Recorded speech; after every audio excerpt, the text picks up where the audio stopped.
I know that the ones who love us will miss us.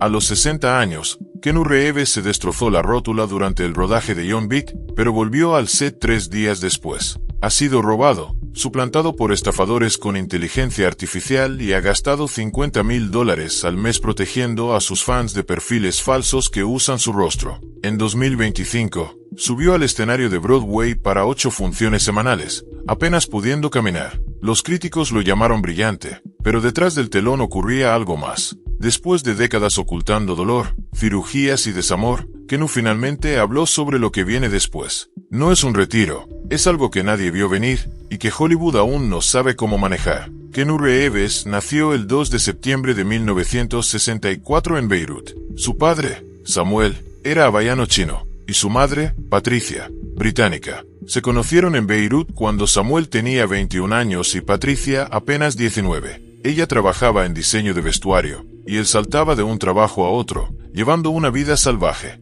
El nombre Keanu significa brisa fresca sobre las montañas en hawaiano, pero sus primeros años no fueron nada tranquilos. Solo 3 semanas después de su nacimiento, la familia se mudó a Sydney. Un año más tarde, Samuel desapareció por completo de sus vidas. Cuando Keanu cumplió 3 años, Patricia se había mudado a Nueva York, criándolo sola. Y ese fue solo el comienzo de una vida de mudanzas constantes. El padre de Keanu ya estaba profundamente involucrado con las drogas cuando desapareció, pero Keanu siguió visitándolo en Hawái hasta los 13 años. Su último encuentro, en 1977, fue extraño. Se sentaron bajo las estrellas en silencio. Al día siguiente, Samuel lo llevó al aeropuerto. Y eso fue todo. Nunca más lo volvió a ver. Años después, cuando alguien le preguntó dónde estaba su padre, Keanu respondió, fue como si la tierra se lo hubiera tragado. Cuando Samuel terminó en prisión, Keanu ni siquiera lo sabía. El daño emocional fue permanente. Patricia intentó construir una vida estable,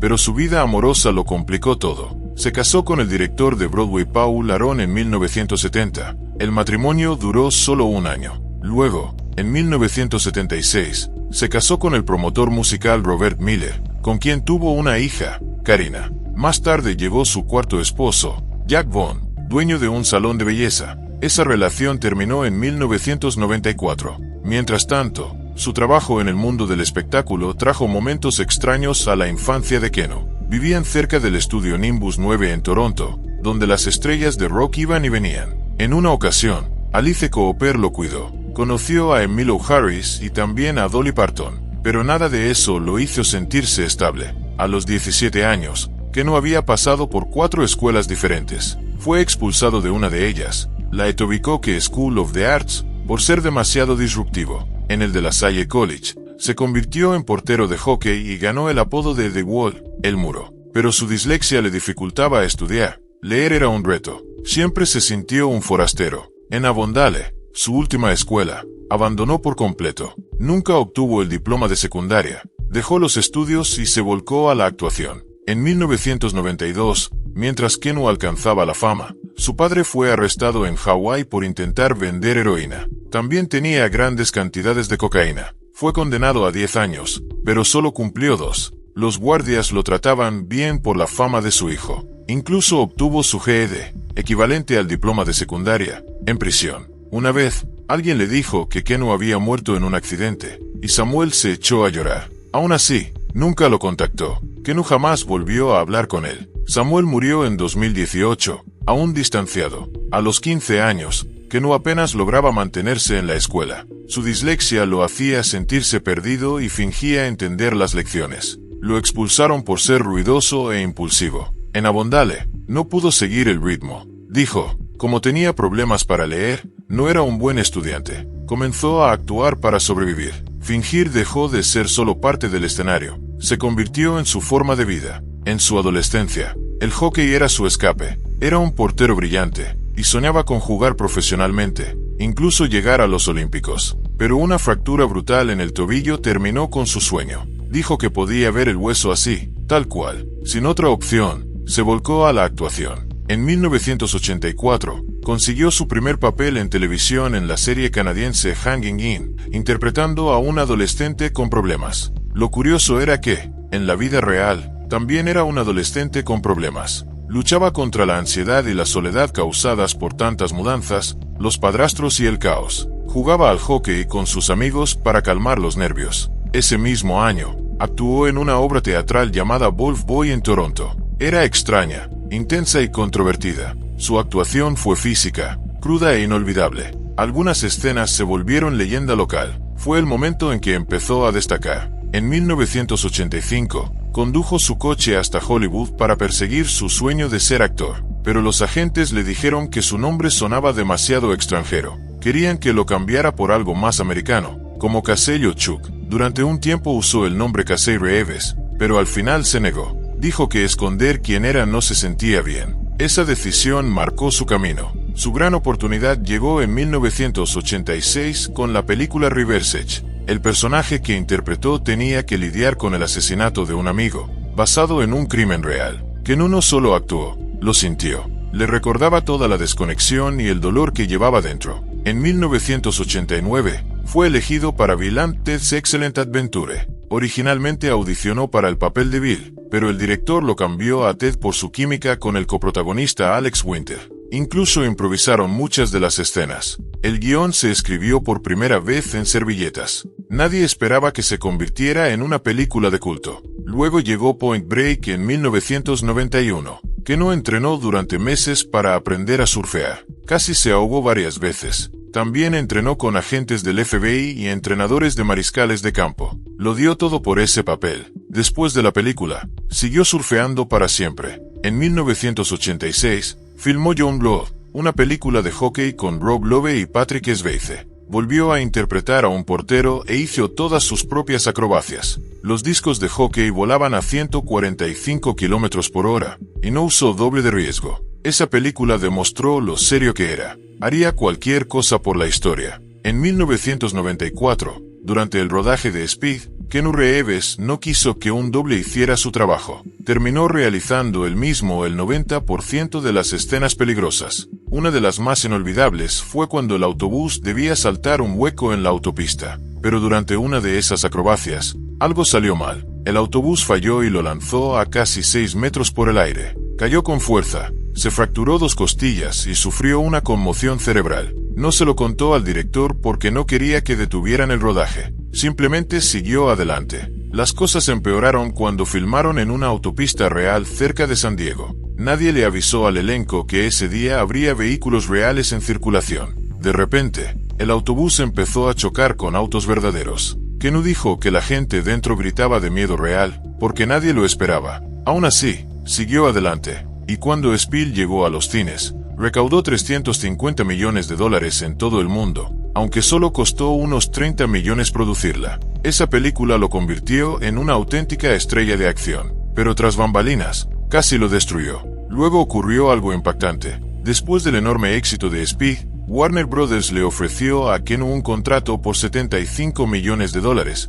incluyendo ganancias residuales y derechos de mercancía. Pero él dijo que no, sin dudar. No se trataba del dinero, simplemente no quería ser controlado. Creía en mantenerse fiel al trabajo, no al cheque. Más tarde, en 1997, rechazó incluso $11 millones por Speed 2 para poder actuar en The Devil's Advocate, una película que le dio la oportunidad de mostrar otro lado de sí mismo. Su propio agente dijo que era un suicidio profesional, pero que no creía en hacer lo que se sentía correcto, no lo que parecía inteligente en papel. Para conseguir que Al Pacino aceptara participar en The Devil's Advocate, incluso accedió a una gran reducción salarial. Solo quería que la historia funcionara. Su intento anterior con Shakespeare, en la película de 1993 Machado About Nothing, mucho ruido y pocas nueces, no fue bien recibido. Los críticos dijeron que su actuación se sentía rígida y poco natural, que tenía problemas con los diálogos. Pero había algo que los críticos no sabían.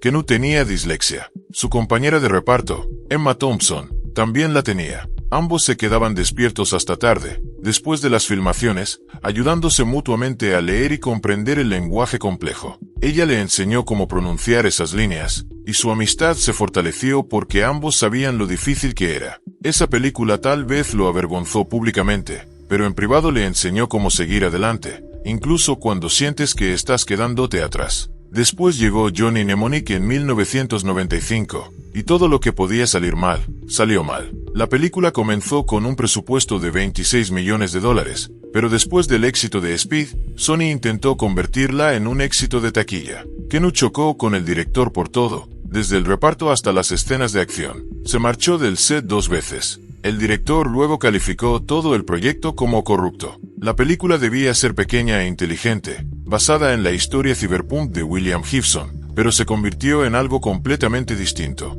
Gastaron mucho más de lo planeado y el resultado final no coincidió con la visión de nadie. Perdió casi $100 millones en todo el mundo. Keanu admitió después que sus grandes sueños sobre usar nueva tecnología en la película aún no estaban listos para la realidad. Cuando The Devil's Advocate se estrenó en 1997, la gente notó una nueva profundidad en la actuación de Keanu. Lo que la mayoría no sabía era que estaba canalizando un dolor real. Su padre lo había abandonado cuando él tenía apenas 3 años. La última vez que lo vio fue a los 13, durante un viaje a Hawái. Observaron el cielo nocturno juntos. A la mañana siguiente, su padre había desaparecido. Sin policías, sin registros hospitalarios, simplemente se fue. Keanu cargó con ese dolor durante años. En The Devil's Advocate, canalizó ese sufrimiento en cada escena con Al Pacino, quien interpretaba a una figura paterna retorcida. Los profesores de actuación notaron cuán profundamente se sumergía en sus emociones, pero él casi no hablaba de ello. Llamaba a los elogios solo halagos, como si no quisiera dejar que las alabanzas lo afectaran. Luego llegó The Matrix. En 1998, pocas semanas antes de comenzar el rodaje, Keanu tuvo que someterse a una cirugía de columna de emergencia. El daño se había acumulado tras años de accidentes de motocicleta y lesiones deportivas. Apenas podía caminar, pero guardó silencio. Continuó entrenando, usando un collar ortopédico bajo la ropa mientras aprendía las coreografías de lucha. Parte de la rigidez que se ve en la película no era actuación, era dolor real. El equipo tuvo que reorganizar el calendario de filmación para que pudiera recuperarse, pero él nunca le contó al estudio cuán grave era su condición. Temía que pudieran reemplazarlo. Cuando The Matrix se estrenó en 1999, cambió el cine para siempre. El efecto de tiempo bala se volvió legendario. La película costó $63 millones y Keanu recibió 10 millones por adelantado. Pero lo que hizo después sorprendió a todos.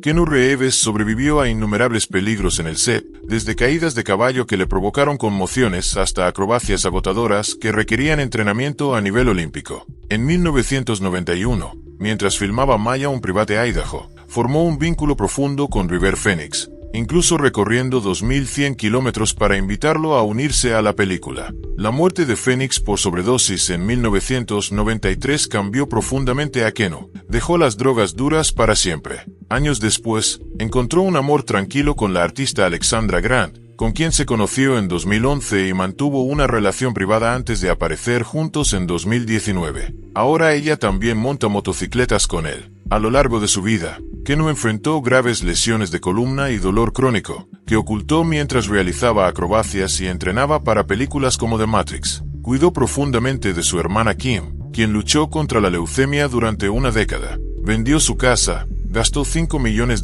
en su tratamiento y luego donó $31,5 millones a la investigación contra el cáncer de manera anónima. Durante la pandemia de COVID, trabajó como voluntario en bancos de alimentos y donó millones sin hacerlos públicos. Keanu regresó a The Matrix Resurrections en 2021, a los 57 años, reaprendiendo Kung Fu y reescribiendo casi la mitad de sus diálogos, aunque la película tuvo un desempeño menor. En 2024, dio voz a Shadow en Sonic the Hedgehog 3, un éxito global que recaudó $725 millones.